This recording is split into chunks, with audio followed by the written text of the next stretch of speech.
Сәлеметсіздер ме менің көрермендерім? Бүгін көкөністерден салат жасайтын боламын. Баклажан, болгар бұрышы, ащы бұрыш, қызан, сарымсақ. Баклажанды бірінші домалақтап кесіп, ұзынша қып турап аламын. Турап болған соң,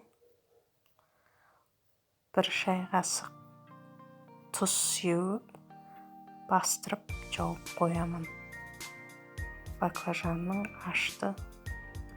аштысы шығу үшін бәрін мінеки соломка қып, ұзынша қып турадым. Енді осыған бір шай қасық тұз сеуіп, бастырып, ауыр затпен бастырып қоямын.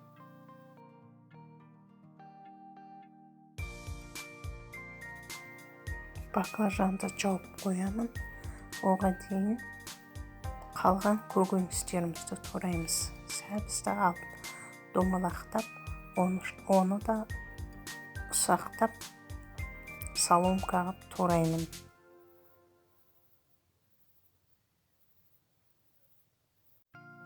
Бұл салатқа бәрін қолмен тураған дұрыс.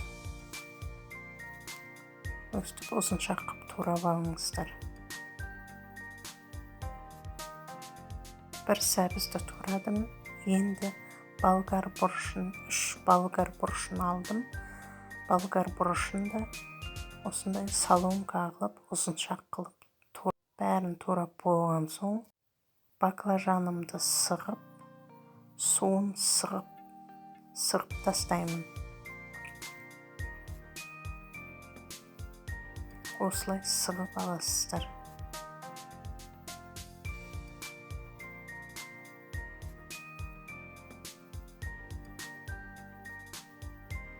Мен барлық көкөністерді турап алдым.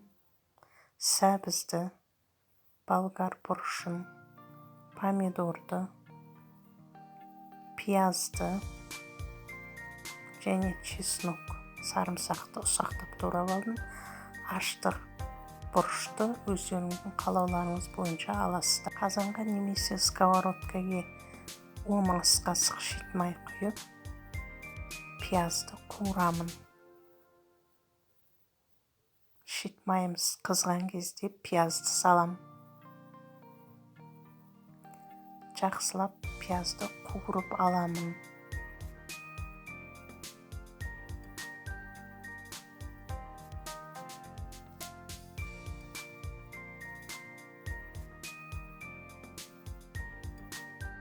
Пияз қуырдық болған соң, сәбізді саламын. Соломка туралған сәбізді саламын. Оны да жақсылап қуырып аламын. Бір 4-5 минут қуырам.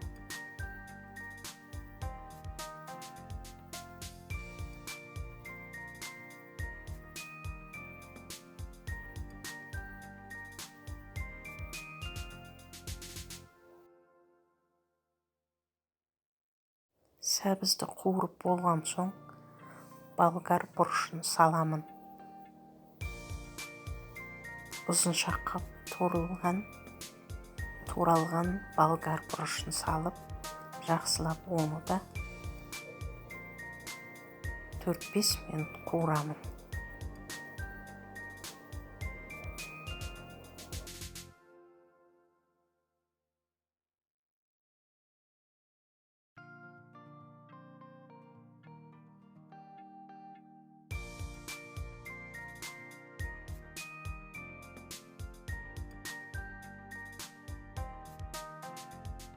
Бұл салат жазды күні витаминге өте бай салаттардың бірі. Барлық көкөністерді жақсылап қуырамын.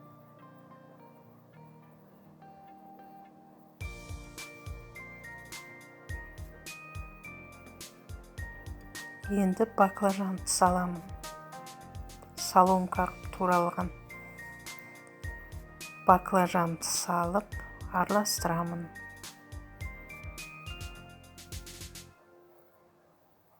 жақсылап араластырамын бір келкі болғанша.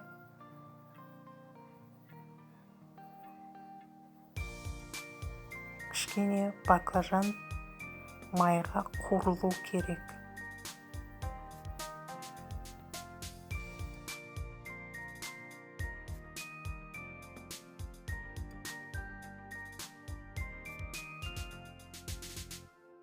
Оттың астын көтеріп қойып қуырамын. Өте газдың астын басып қоймаңыздар, кішкене көтеріліп тұру керек. Майға қуырылу керек баклажан.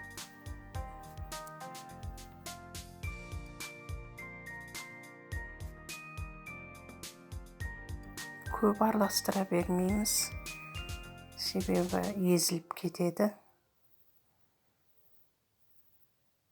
Енді қызыл ашты бұрышымызды саламыз.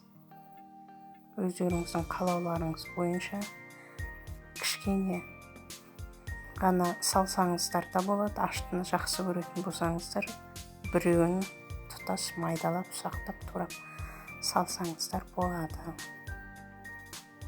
Аштыны жақсы ұнататындар. Мен кішкене ғана салдым, өйткені бізде балалар жейді. Қатты аштыны ұнатпайды. Сол себепті мен аз ғана салдым. Енді қызанағымды салдым.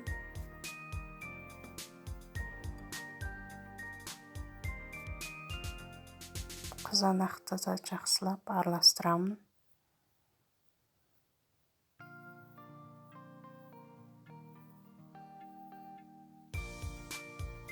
Бұл жерде менде қызанағым аздау болып қалды.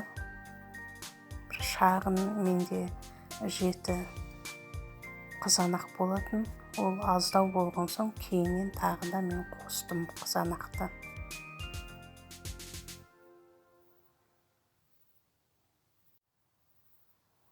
Қызанақты салған кезде оттың астын көтереміз. Жақсы қайнап шығу керек. Қызанақты салған кезде қайнамай қалады. Өйткені салқын ғой қызанағымыз. Сол себептен газдың астын көтеріп, қайнағанын күтеміз.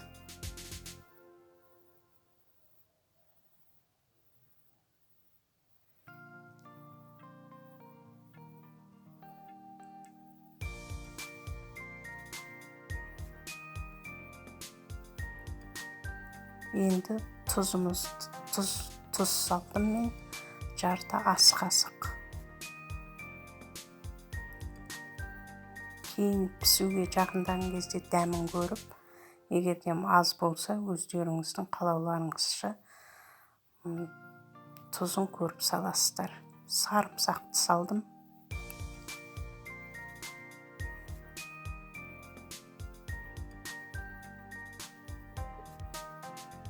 Сарымсақты да өздеріңіздің қалауларыңыз бойынша салыңыздар.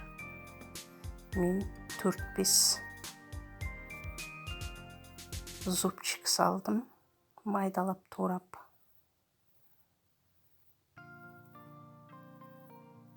Жақсылап араластырамын.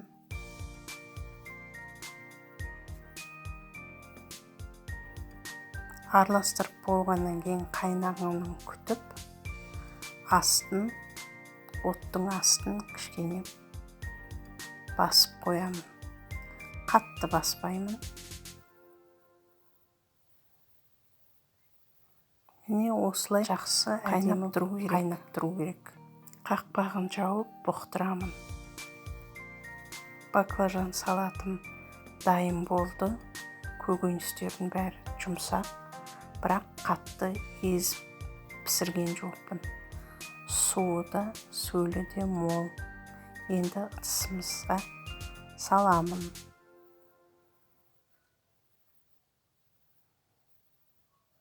Өте дәмді болып шықты. Сіздер де жасап көріңіздер. Бұл салатты ыстықтай да жеуге болады, салқын түрінде де жеуге болады. Және қысқа банкіге жапсаңыздар да болады. Бірақ уксус құясыздар ол кезде банкіге жабатын болсаңыздар. Міндетті түрде уксус құю керек. Онсыз болмайды. Міне салатымыздың түсі де әдемі болып шықты. Дәмі де өте дәмді болып шықты. Егер менің жасаған салатым ұнаса, жасап көріңіздер. Менің каналыма лайк басып, подписаться етіп, комментарий жазуды ұмытпаңыздар. Әлі алда тағы да салаттардың түрін жасайтын боламын. Барлықтарыңызға рахмет, сау болыңыздар.